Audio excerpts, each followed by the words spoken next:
नमस्कार, आप देख रहे हैं जनादेश न्यूज। मैं हूं आपके साथ रश्मि त्रिवेदी। खबरें शुरू करने से पहले एक नजर हेडलाइंस पर। हेडलाइन के प्रायोजक है सुशीला चैरिटेबल ट्रस्ट, जहां लोक हित और विकलांग लोगों की सहायता करना ही है कर्म, जिसका एक ही नारा जनहित में योगदान कराना।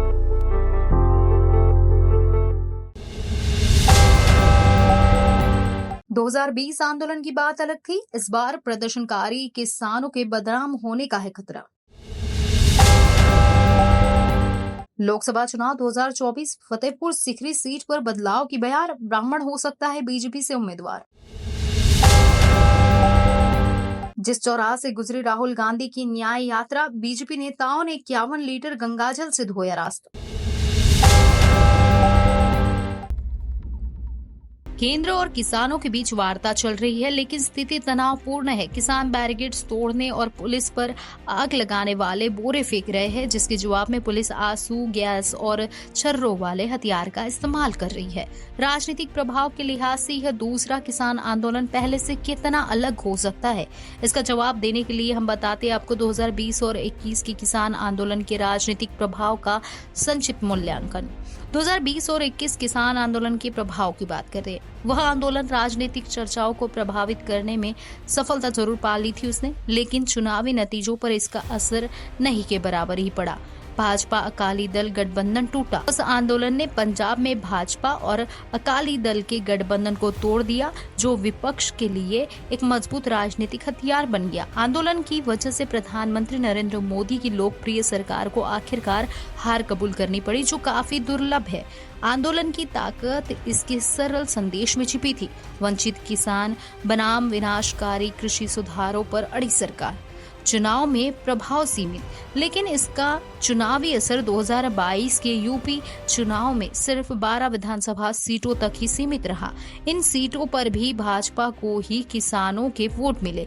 एक सर्वेक्षण से पता चला कि पूरे प्रदेश के साथ साथ इन सीटों पर भी किसान परिवार ने भाजपा का ही साथ दिया। दरअसल एक रिपोर्ट्स की माने तो ये साफ हो गया कि समाजवादी पार्टी पर बीजेपी की बढ़त गैर किसान परिवारों से भी ज्यादा किसान परिवारों से मिली।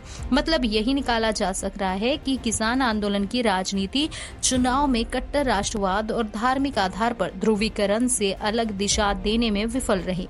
विभाजित समाज, जी हाँ, यह आश्चर्य की बात नहीं है, क्योंकि विरोध करने वाले किसान पंजाब, हरियाणा और पश्चिम उत्तर प्रदेश में जाति और वर्ग के आधार पर बटे हैं। प्रभावशाली जमींदार, जाटों, सीमांत ओबीसी किसानों और दलित कृषि मजदूरों के हित के बीच विरोधाभास राजनीतिक दृष्टि से ग्रामीण बनाम शहरी नैरेटिव के मुकाबले भी ज्यादा प्रभावी। शहरी और ग्रामीण जीवन में अंतर वास्तविकता के धरातल पर उस हद तक महसूस नहीं होता कि जितना ग्रामीण इलाकों में विभाजन का असर दिखता है। इसके अलावा पिछले 3 दशकों में बढ़ी हुई कनेक्टिविटी ने ग्रामीण और शहरी के बीच जानकारी के स्तर पर अभाव को बहुत हद तक बांट दिया है। साथ ही किसानों और अन्य लोगों के जीवन यापन में बहुत अंतर भी नहीं रह पाया है। उदाहरण के तौर पर 2012 की एक सर्वे के अनुसार हरियाणा की 1/4 से भी कम आबादी खेती को अपनी आजीविका का मुख्य साधन मानती है। यह अनुपात और कम हो गया क्योंकि ग्रामीण परिवार अलग अलग स्रोतों से कमाई के रास्ते पर लगातार आगे बढ़ रहे हैं। पंजाब में चिंता बीजेपी की अगुवाई वाले सत्ताधारी गठबंधन एनडीए के लिए चिंता का एक बिंदु पंजाब हो सकता है। आंदोलन भाजपा और अकाली दल के बीच चल रहे समझौते को फिर से ध्वस्त कर सकता है। यह याद रखने योग्य है कि 2014 के चुनाव में एनडीए ने पंजाब के जाट सिखों के बीच कांग्रेस के मुकाबले 25% की भारी बढ़त बुनाई थी, जिसे 2019 तक कांग्रेस ने कम कर दिया था। फिलहाल आप और कांग्रेस जाट सिखों के साथ साथ व्यापक आबादी के बीच भी एनडीए गठबंधन से काफी आगे दिखाई देते हैं। इस बार अगर एनडीए पंजाब में खाली हाथ भी रह जाए तो भी उन्हें केवल 6 सीटों का ही नुकसान हो। हरियाणा में शांति, इसलिए एनडीए के लिए महत्वपूर्ण राज्य हरियाणा और यूपी है। दोनों में एनडीए ने प्रमुख जाट किसान राजनीतिक दलों के साथ गठबंधन किया है। हरियाणा में जेजेपी और यूपी में आरएलडी। जब तक तब तक चुनावी रूप से एनडीए को ज्यादा चिंता करनी नहीं है। इन दोनों राज्यों में बीजेपी के मुख्य मतदाता उच्च जाति और ओबीसी है। इनके अलावा एक बड़ा कल्याणकारी समूह भी है जिसे लाभार्थी और मोदी की गारंटी वाली योजनाओं के कारण लामबंद हुए हैं। इस बीच प्रभावशाली कृषि जातियों को अलग से मोबाइलाइज करने की कोशिश की जा रही है जो हिंदुत्व या कल्याणकारी योजनाओं के दायरे से बाहर है। इसके मद्देनजर मराठों के लिए एनसीबी और जाटों के लिए आरएलडी एवं जेजीपी जैसे सहयोगी दलों के साथ गठबंधन किया गया है। ये पार्टियां न केवल उनके निर्वाचन क्षेत्र में बीजेपी के भरोसे को बढ़ाती है बल्कि अपने नेटवर्क को भी बल देती है। बीजेपी के लिए चिंता की बात यह है कि क्या लंबे समय तक चलने वाला किसान आंदोलन आम चुनाव के पहले असहज स्थिति पैदा कर देगा। पिछले हफ्ते जारी द्विवार्षिक India today mood off the nation सर्वे उनकी असुरक्षा की ओर इशारा करती है। हालांकि सर्वे में एनडीए को स्पष्ट बहुमत मिल रहा है, लेकिन कुछ डेटा पॉइंट सावधानी बरतने की सलाह देते हैं। सरकारी नीतियों से सबसे अधिक लाभ किसे हुआ? सवाल पर 52% उत्तरदाताओं का कहना है कि बड़े व्यवसाय को, जबकि केवल 9% और 6% लोग मानते हैं कि क्रमशः किसानों और दिहाड़ी मजदूरों को लाभ हुआ। इस तरह अधिकांश लोगों 45 से 37% का मानना है कि केंद्र की आर्थिक नीतियों में अमीर और गरीब के बीच की खाई को चौड़ा किया है। इस बार विरोध अलग क्यों? फिलहाल ऐसा नहीं लगता कि इस बार का किसान मार्च 2021 के आंदोलन को दोहरा पाएगा जो इस तरह की नाराजगी का फायदा उठाकर सफल हुआ था। इसके नए कारण हैं। सबसे पहले इस बार किसान संगठन विभाजित है, उनके पास स्पष्ट और ठोस उद्देश्य नहीं है, इसलिए बीकेयू और एसकेएम के प्रमुख गुट दूरी बनाए हुए हैं। दूसरा, इस बार बड़े व्यवसायों के खिलाफ कोई स्पष्ट नैरेटिव नहीं है। इसका मतलब है कि कोई आसान लक्ष्य नहीं है। एक क्रोनी कैपिटलिस्ट फिगर के बिना विरोध प्रदर्शन का एक लोकप्रिय सरकार का सीधे टकराव में फंस जाते हैं। इस प्रकार उन पर राजनीतिक एजेंडे से प्रेरित होने का ठप्पा लगने का रिस्क बढ़ जाता है। 2020 और 21 का किसान आंदोलन बीते 10 वर्षों की एक महत्वपूर्ण राजनीतिक घटना थी, लेकिन मौजूदा विरोध प्रदर्शन के चुनाव पूर्व षड्यंत्रकारी एजेंडे के रूप में चिन्हित होने का खतरा है। लोकसभा चुनाव 2024 की तैयारियों में जुटी बीजेपी उम्मीदवारों की सूची तैयार कर रही है। जातिगत समीकरणों के साथ साथ महिलाओं और युवाओं को केंद्रित रखते हुए प्रत्याशियों की घोषणा की जाएगी। पार्टी सूत्रों की माने तो राज्यसभा में भेजे जाने वाले लोगों की जातियों के आधार पर लोकसभा की प्रत्याशी चुने जा सकते हैं। इधर मथुरा के तेजवीर चौधरी को राज्यसभा भेजने के बाद आगरा की फतेहपुर सीकरी पर बदलाव के बादल मंडरा रहे हैं। साथ ही वर्तमान बीजेपी सांसद राजकुमार चाहर की एंट्री इनकम्बेंसी उनके लिए मुश्किलें खड़ी कर रही है। फतेहपुर सीकरी लोकसभा सीट 5 विधानसभा यानी आगरा ग्रामीण, खेरागढ़, फतेहाबाद और फतेहपुर सीकरी से मिलकर बनी है। वर्ष 2009 में ये सीट अस्तित्व में आई थी। पहली बार फतेहपुर सीकरी से बीएसपी की सीमा उपाध्याय कांग्रेस के उम्मीदवार राज बब्बर को हराकर सांसद बनी थी। इसके बाद वर्ष 2014 में चौधरी बाबूलाल और 2019 में राजकुमार चाहर बीजेपी के सांसद चुने गए। फतेहपुर सीकरी सीट जाट बाहुल्य सीट बताई जाती है, लेकिन जातिगत आंकड़े कुछ और ही हकीकत बयां करते हैं। सीकरी की 5 विधानसभाओं में लगभग 17,90,748 वोटर रजिस्टर है। वर्ष 2019 में 60% मतदान हुआ था। सभी विधानसभाओं के आंकड़ों पर गौर करें तो हर सीट पर ब्राह्मण मतदाताओं की संख्या अच्छी खासी है, जबकि जाट वोटर्स आगरा ग्रामीण, फतेहपुर सीकरी और खेरागढ़ में है। इनकी संख्या ब्राह्मण मतदाताओं के मुकाबले में कम ही है। लोकसभा चुनाव 2024 के लिए बीजेपी ने 400 सीटों पर जीत का लक्ष्य रखा है। इसके लिए पार्टी का शीर्ष नेतृत्व युद्ध स्तर पर जुटा हुआ है। बीजेपी के लिए सबसे बड़ी चुनौती उम्मीदवारों का चयन है। जातिगत आंकड़ों को आधार मानकर सभी पिछड़ी और अंगड़ी जातियों को साधा जाएगा। ब्रज क्षेत्र की 13 लोकसभा सीट पर अलीगढ़ से सतीश गौतम को छोड़कर दूसरा कोई ब्राह्मण सांसद नहीं है, जबकि मथुरा हेमा मालिनी और फतेहपुर सीकरी से राजकुमार चाहर सांसद है। इसके अलावा 3 बार के सांसद रहे तेजवीर चौधरी को राज्यसभा भेजा जा चुका है। इधर फतेहपुर सीकरी सीट पर सीमा उपाध्याय के बाद से हर बार ब्राह्मण उम्मीदवार दावा पेश करते रहे हैं, लेकिन दोनों बार जाट समुदाय से प्रत्याशी बनाए गए हैं। फतेहपुर सीकरी के वर्तमान सांसद राजकुमार चाहर राष्ट्रीय किसान मोर्चा के अध्यक्ष है। पार्टी सूत्रों की माने तो उनके बारे में लिया गया सर्वे रिपोर्ट नेगेटिव आया है। इसके साथ ही अपने संसदीय क्षेत्र में एंटी इनकम्बेंसी बहुत है। जनता में भी उनके खिलाफ रोष देखा गया है। क्षेत्रीय विकास को लेकर किए गए दावे भी पूरा नहीं कर पाए हैं। इसके अलावा हर घर नल योजना भी अभी अधर में लटकी हुई है। फतेहपुर सीकरी लोकसभा सीट पर 3.50 लाख से अधिक ब्राह्मण मतदाता है, जो कि सर्वाधिक संख्या में है। इसके बाद क्षत्रिय समाज 3.25 लाख के करीब है, वैश्य से 1 लाख के करीब है, निषाद 1.50 लाख, 2 लाख दलित और 1.80 लाख जाट मतदाताओं की संख्या का अनुमान है। फतेहपुर सीकरी से दावेदारी पेश कर रहे पूर्व मेयर नवीन जैन को राज्यसभा भेजा गया है। ठाकुर समाज से आगरा में 2 विधायक पहले से ही है। इसके अलावा जिला पंचायत अध्यक्ष और भूमि विकास बोर्ड कॉर्पोरेटिव बैंक बोर्ड के चेयरमैन भी ठाकुर समाज से ही है। यही वजह है कि फतेहपुर सीकरी लोकसभा के लिए बीजेपी से ब्राह्मण उम्मीदवार की दावेदारी ठोस मानी जा रही है। इस दौड़ में एक कैबिनेट मंत्री के पुत्र, जो कि पिछले कई वर्षों से लोकसभा में सक्रियता दिखा रहे हैं, साथ ही एक अधिकारी की पत्नी, पूर्व सांसद समेत दर्जन भर से अधिक नेता कार्यरत कतार में लगे हैं। कांग्रेस नेता राहुल गांधी शनिवार को अपनी भारत जोड़ो न्याय यात्रा लेकर बनारस पहुंचे। यहां उन्होंने करीब 12 किलोमीटर लंबा रोड शो निकाला। न्याय यात्रा में लोगों की खूब भीड़ उमड़ी।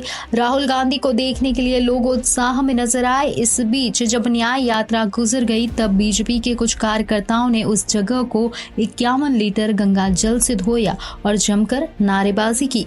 बीजेपी कार्यकर्ताओं ने राहुल गांधी की न्याय यात्रा निकालने के बाद गौदौलिया के नंदी चौराहे को 51 लीटर गंगाजल से धोया।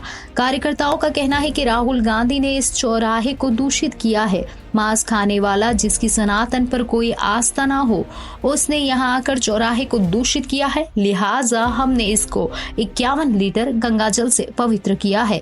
इस दौरान कार्यकर्ता बीजेपी का झंडा लिए हुए थे। राहुल गांधी ने चौथी बार बाबा दरबार में लगाई हाजिरी। जी हाँ, इससे पहले भी राहुल गांधी ने बाबा विश्वनाथ के दरबार में हाजिरी लगाई है। ये चौथी बार हाजिरी लगाई है। राहुल गांधी सुबह तकरीबन 9:45 पर चंदौली से निकलकर वाराणसी पहुंचे। सियासी जानकारों ने बताया कि गौदौलिया से रथ यात्रा रूट पर पहली बार कोई कांग्रेस नेता राजनीतिक यात्रा करेगा। पंतप्रधान जवाहरलाल नेहरू, इंदिरा गांधी और राजीव गांधी समेत किसी भी नेता ने बनारस के इस रूट पर कोई राजनीतिक यात्रा नहीं की। उधर अमेठी, रायबरेली व लखनऊ के मार्ग पर यात्रा की तैयारियों को अंतिम रूप दिया जा रहा है। यात्रा कानपुर में 21 फरवरी को रुकेगी। इसके बाद 24 फरवरी को यात्रा मुरादाबाद से फिर शुरू होगी और अमरोहा, संभल, अलीगढ़, हाथरस, आगरा होकर राजस्थान जाएगी। बिहार में भागलपुर में सरस्वती पूजा के दौरान प्रतिमा विसर्जन को लेकर बवाल मच गया। प्रतिमा को विसर्जित करने के लिए सबलपुर से गंगटा नदी लाया जा रहा था। इसी दौरान मां सरस्वती की प्रतिमा पर किसी ने पत्थर फेंक दिया। इसके बाद विवाद शुरू हो गया। धीरे धीरे दोनों पक्षों में पत्थरबाजी शुरू हो गई। इस दौरान फायरिंग की बात भी सामने आ रही है। हालांकि पुलिस प्रशासन की ओर से फायरिंग की पुष्टि नहीं हुई है। इस बवाल में 10 से 12 लोग बुरी तरह घायल हो गए। मौके पर पुलिस फोर्स की तैनाती की गई। पुलिस के अनुसार घटना तब हुई जब सरस्वती प्रतिमा को विसर्जन के लिए लाया जा रहा था। इसी दौरान एक समुदाय ने मूर्ति पर पत्थर फेंक दिया। इसी को लेकर कहासुनी हुई और विवाद बढ़ गया। देखते ही देखते दोनों की ओर से पत्थरबाजी शुरू हो गई। पत्थरबाजी में कई लोग घायल हो गए और कई दुकानों में भी तोड़फोड़ की गई। पुलिस ने बताया कि स्थिति को नियंत्रित करने के लिए थोड़ा बल का प्रयोग करना पड़ा। घायलों को अस्पताल में भर्ती कराया गया है। पुलिस मामले की जांच कर रही है। घटना में घायल युवक सौरभ कुमार ने बताया कि हम लोग विसर्जन के लिए मूर्ति को लेकर जा रहे थे, तभी तबलपुर गांव के मुखिया अपने साथियों के साथ आए और अचानक से मूर्ति और हम लोगों पर पत्थर फेंकने लगे। इसमें कुछ लोगों के सिर फट गए, खून निकलने लगा। पत्थरबाजी में करीब 10 से 12 लोग घायल हुए हैं। देश भर में रोजाना हजारों ट्रेन चलती है और करोड़ों लोग सफर करते हैं। यही वजह है कि रेलवे को देश की लाइफलाइन कहा जाता है। क्या आप जानते हैं कि तत्काल पेमेंट किए बिना भी आप रेलवे टिकट बुक कर सकते हैं? जी हाँ, यही विकल्प IRCTC के iPay पेमेंट गेटवे पर ही उपलब्ध है और इसे ऑटो पे कहा जाता है। Indian railway catering and tourism का iPay payment gateway auto pay feature UPI credit card और डेबिट कार्ड के साथ काम करता है। इसमें रेलवे टिकट के लिए PNR जनरेट होने के बाद ही यूजर के बैंक अकाउंट से पैसा कटता है। यह उन लोगों के लिए लाभदायक है जो high value railway ticket book कर रहे हो या वेटिंग लिस्ट या तत्काल टिकट बुक करने की कोशिश कर रहे हैं।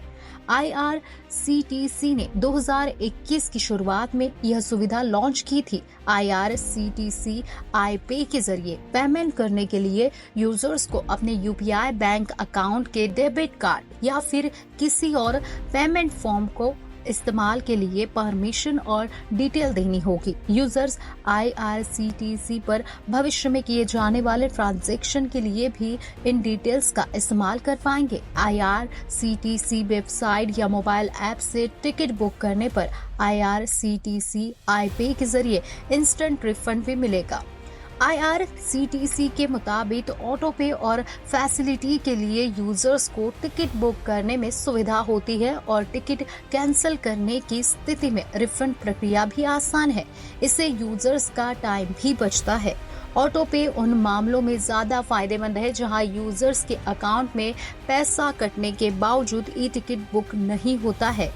कई बार तत्काल वेट लिस्ट वाला टिकट चार्ट बनने के बाद भी कंफर्म नहीं हो पाता है। ऐसे मामलों में केवल कैंसिलेशन चार्ज, कन्वीनियंस फीस और मेंटेड चार्ज ही कटेंगे और बाकी राशि तुरंत यूजर्स के बैंक अकाउंट में डाल दी जाएगी। अगर कोई user wait listed ticket booking कर रहा है तो टिकट कंफर्म नहीं होने पर 3 से 4 दिन में रिफंड मिल जाएगा। और अगर कोई यूजर इसके लिए iPay के ऑटो पे फीचर का यूज करता है, उसकी टिकट कंफर्म नहीं हो पाती है तो उसका रिफंड तुरंत मिल जाता है। सबसे पहले आपको क्या करना होगा? तो सबसे पहले IRCTC के वेबसाइट या ऐप पर जाए, उसके बाद ट्रेन कोड सेलेक्ट करें और उसमें अपनी डिटेल डालें। इसके बाद आपको पे के लिए कई ऑप्शंस मिलेंगे, इनमें iPay भी शामिल होगा। इस पर क्लिक करने पर एक नया पेज खुलेगा, इसमें से ऑटो पे सिलेक्ट करिए। इसमें आपके पास UPI क्रेडिट कार्ड और डेबिट कार्ड का ऑप्शन भी होगा। कोई भी ऑप्शन चूज करने पर अकाउंट से पैसा लॉक हो जाएगा और टिकट कंफर्म होने पर ही कटेगा। यह IPO की तरह सुविधा है। IPO के लिए आवेदन करते ही पैसा लॉक हो जाता है और शेयर अलॉटमेंट के बाद ही अकाउंट से पैसा कटता है। भारत हमेशा अपनी तरक्की के बारे में सोचता है, लेकिन पाकिस्तान अपनी तरक्की की जगह भारत के रास्ते में रोड़ा लगाने के बारे में सोचता है। दुनिया के बड़े मंच पर भी पाकिस्तान ऐसी हरकत करने से नहीं चूकता। UNA के प्रतिष्ठित मंच पर भी पाकिस्तान ने भारत का विरोध किया है। दरअसल संयुक्त राष्ट्र में भारतीय राजदूत रुचिरा कंबोज ने UNA में सुधारों की मांग की थी। उन्होंने कहा था कि संयुक्त राष्ट्र में स्थायी और अस्थायी सदस्यों की संख्या बढ़ाई जाए। इसमें एशिया, अफ्रीका और लैटिन अमेरिका के देशों को शामिल किया जाए। उन्होंने UNA के 5 स्थायी सदस्यों को फटकारते हुए कहा था कि लंबे समय तक 5 सदस्य देशों की इच्छा 188 देशों की सामूहिक इच्छा की अवहेलना करती रहेगी। इसे बदलना होगा। भारत की इस मांग के खिलाफ पाकिस्तान अब उठ खड़ा हुआ है। पाकिस्तान ने संयुक्त राष्ट्र सुरक्षा परिषद यानी UNSC में नए स्थायी सदस्यों को शामिल करने की विरोध की पुष्टि की है। इसके साथ ही कहा गया कि नए सदस्यों को बढ़ाना 15 सदस्यीय निकाय UNSC को पंगु बना देगा और ज्यादातर छोटे और मध्यम देशों को काम करने से रोकेगा। दरअसल यूएनए में 5 स्थायी सदस्य अमेरिका, चीन, रूस, फ्रांस और ब्रिटेन हैं। भारत को स्थायी सदस्य बनने के लिए अमेरिका, रूस, फ्रांस और ब्रिटेन तैयार है, लेकिन चीन नहीं चाहता कि भारत परमानेंट मेंबर बने। चीन के इशारों पर ही पाकिस्तान इस तरह की बयानबाजी कर रहा है। विस्तार के खिलाफ है पाकिस्तान। जी हाँ, पाकिस्तान को साफ पता है कि वह आतंक फैलाता है, जिस कारण उसे स्थायी सदस्यता मिलना न के बराबर है, लेकिन भारत को मिल सकती है। इस कारण वह भारत को रोकने में पूरा जोर लगा रहा है। यूएनए में पाकिस्तान के राजदूत मुनीर अकरम ने गुरुवार को अंतर सरकारी वार्ता यानी IGN में प्रतिनिधियों से कहा, सुरक्षा परिषद के विस्तार में समान प्रतिनिधित्व को बढ़ावा देना चाहिए, न कि नए ऐतिहासिक अन्याय पैदा करने चाहिए। पाकिस्तानी दूत परिषद के पुनर्गठन के उद्देश्य से एशिया, अफ्रीका, लैटिन अमेरिका, कैरेबियाई और प्रशांत द्वीप देशों के एक समूह के L69 मॉडल की चर्चा में हिस्सा ले रहे थे।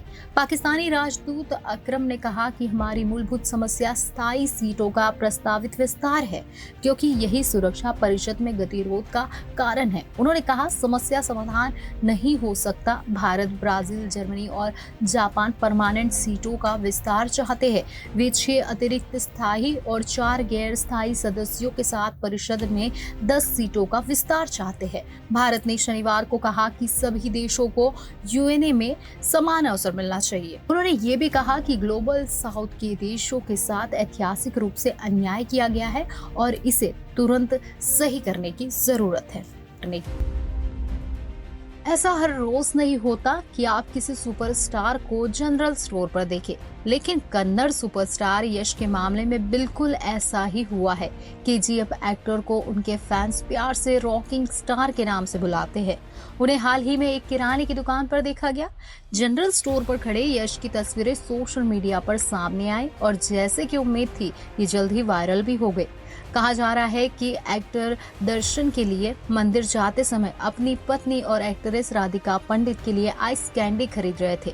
यश के इस छोटे से कदम को देश भर के फैंस से सराहना मिली है। सुपरस्टार का दर्जा मिलने के बावजूद फैंस ने एक्टर की जमीन से जुड़ी रहने पर तारीफ की है। यश और राधिका पंडित की पहली मुलाकात 2007 की फिल्म नंदा गोकुला में काम करने के दौरान हुई थी। दोनों जल्द ही अच्छे दोस्त बन गए और एक दूसरे के साथ काफी समय बिताना शुरू कर दिया। जैसा कि ज्यादातर मामलों में होता है, अफवाहें तेजी से सामने आई कि वे डेटिंग कर रहे हैं, तो उनकी तीसरी film mister and Mrs Ramachari के बाद और तेजी अफवाहें हो गई। आखिरकार दोनों ने 2016 में सगाई कर ली और 9 दिसंबर 2016 को शादी के बंधन में बंध गए। उनकी शादी काफी प्राइवेट थी, जिसमें केवल करीबी दोस्त और परिवार ही शामिल हुए थे। यह प्यारे कपल 2 प्यारे बच्चों के माता पिता भी है, जिनका नाम आर्य और यथर्व है। यश और राधिका अक्सर फैंस को अपनी लाइफ की झलक दिखाने के लिए सोशल मीडिया का सहारा लेते हैं और सोशल मीडिया के जरिए फोटोज और वीडियो शेयर करते रहते हैं। यश को आखिरी बार प्रशांत नील की मशहूर एक्शन KGF चैप्टर 2 में देखा गया था, जिसमें संजय दत्त, रवीना टंडन, अनुष्का शेट्टी, प्रकाश राज भी थे। एक्टर अगली बार गीतू मोहनदास की आगामी फिल्म में दिखाई देंगे, जिसका नाम है टॉक्सिक। इसके अलावा फिल्म में करीना कपूर और शाहरुख खान से भी संपर्क किया गया है। हालांकि मेकर्स ने अभी तक आधिकारिक तौर पर पुष्टि नहीं की है कि इसकी कास्ट क्या हो।